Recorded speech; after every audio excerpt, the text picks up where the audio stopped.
La route est un espace collectif que le conducteur partage avec d'autres usagers qui ont chacun leur spécificité. Piétons, enfants, personnes handicapées, cyclistes, motos.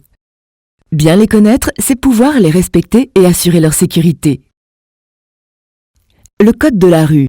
Cette expression désigne la volonté d'assurer au sein des agglomérations une meilleure sécurité et une meilleure circulation pour l'ensemble des usagers. Ainsi, plusieurs types de zones ont été créées. Ces zones prennent tout effet à hauteur du panneau la signalant et se terminent au panneau de fin de zone. Les zones gardent donc leur spécificité même après les intersections.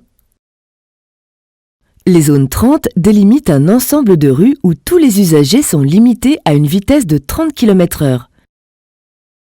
Les zones de rencontre sont ouvertes à tous les usagers. Elles renforcent la sécurité des piétons qui sont toujours prioritaires, sauf devant les tramways, et qui peuvent marcher sur la chaussée.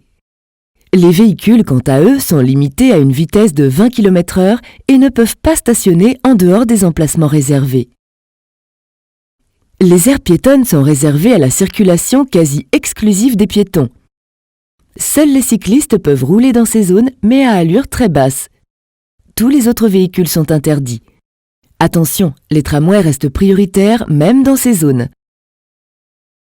Les voies vertes sont des aménagements cyclables pour les vélos. Seuls les piétons peuvent aussi les utiliser. Les voitures y sont interdites. Certaines rues admettent que les cyclistes puissent rouler à contresens. Ce sont des rues à double sens cyclables. Une signalisation spécifique peut alors apparaître sous forme de panneaux ou de marquage au sol. Notez bien que dans les rues à sens unique des zones 30 et des zones de rencontre, les cyclistes peuvent rouler à double sens. Cela est très important de la garder en mémoire, car il n'y aura pas forcément de signalisation spécifique.